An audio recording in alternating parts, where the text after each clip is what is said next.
Assalamualaikum warahmatullahi wabarakatuh. Perkenalkan, nama saya Rudi Hartama Putra.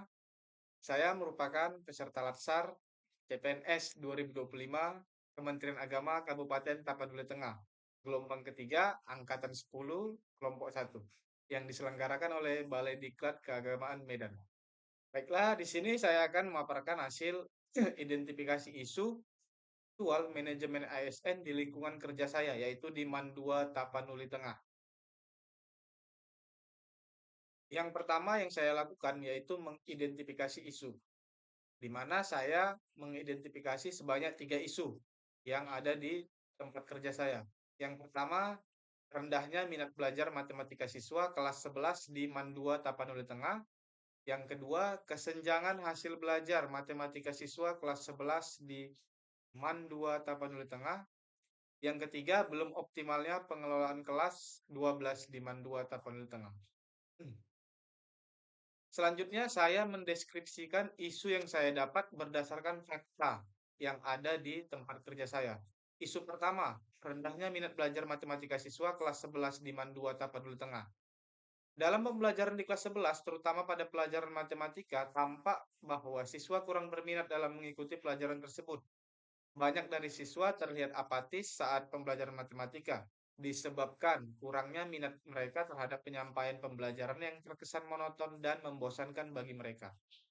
Isu yang kedua, kesenjangan hasil belajar matematika siswa kelas 11 di Man 2 Tapanuli Tengah. Hasil belajar matematika siswa kelas 11 di Man 2 Tapanuli Tengah tergolong rendah.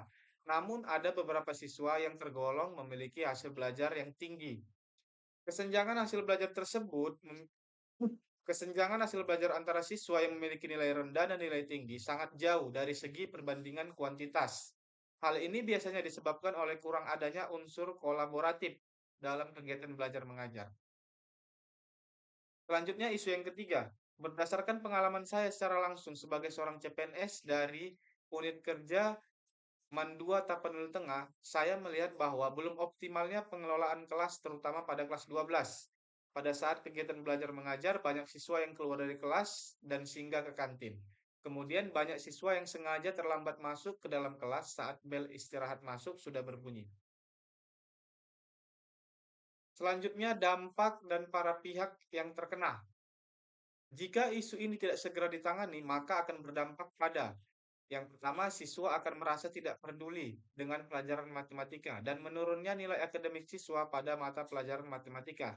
Selanjutnya, terdapat kesenjangan yang signifikan antara jumlah siswa yang memiliki hasil belajar yang tinggi dibandingkan dengan jumlah siswa yang memiliki hasil belajar yang rendah. Yang ketiga, guru akan sulit dalam mengelola kelas sehingga pembelajaran tidak dapat disampaikan secara efektif. Adapun para pihak yang terkena dampak antara lain, yang pertama siswa, kemudian guru, dan yang ketiga tentu saja sekolah. Keterkaitan isu dengan substansi manajemen ASN.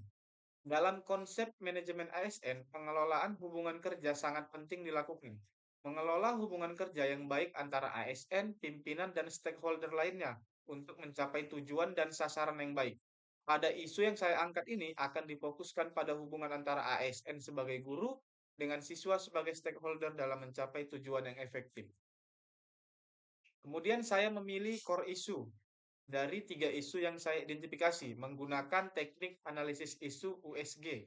Terlihat pada gambar di mana isu yang pertama memiliki nilai atau skor 15, kemudian isu yang kedua skornya 13 dan isu yang ketiga skornya 13.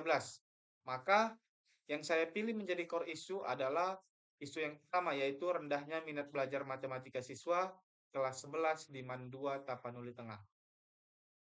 Setelah saya memilih core issue menggunakan teknik USG, maka saya selanjutnya mengidentifikasi akar masalah dari core issue tersebut menggunakan diagram fishbone. Terlihat pada diagram beberapa faktor atau akar masalah dari core issue, yaitu yang pertama ada sumber daya. Sumber daya ini berasal dari siswanya atau gurunya sendiri. Kemudian metode yang terlalu fokus pada hafalan dan kurang interaktif. Kemudian materi yang terlalu padat dan terlalu abstrak bagi siswa. Kemudian yang keempat ada media pembelajaran yaitu minimnya media pembelajaran yang digunakan guru dan kurangnya penggunaan teknologi. Dari akar masalah yang saya identifikasi menggunakan diagram Fishbone, maka saya mengusulkan gagasan kreatif untuk memecahkan core isu tersebut. Yaitu yang pertama, memotivasi siswa bahwa matematika adalah pelajaran yang menyenangkan. Yang kedua, menggunakan model pembelajaran kooperatif TGT atau Team Games Turnamen. Yang ketiga, menggunakan metode game kelompok dalam pembelajaran sehingga meningkatkan kolaboratif siswa. Baik, sekian yang bisa saya sampaikan mengenai identifikasi isu aktual di tempat kerja saya, yaitu di Mandua Tapanuli Tengah. Akhir kata saya ucapkan Assalamualaikum warahmatullahi wabarakatuh.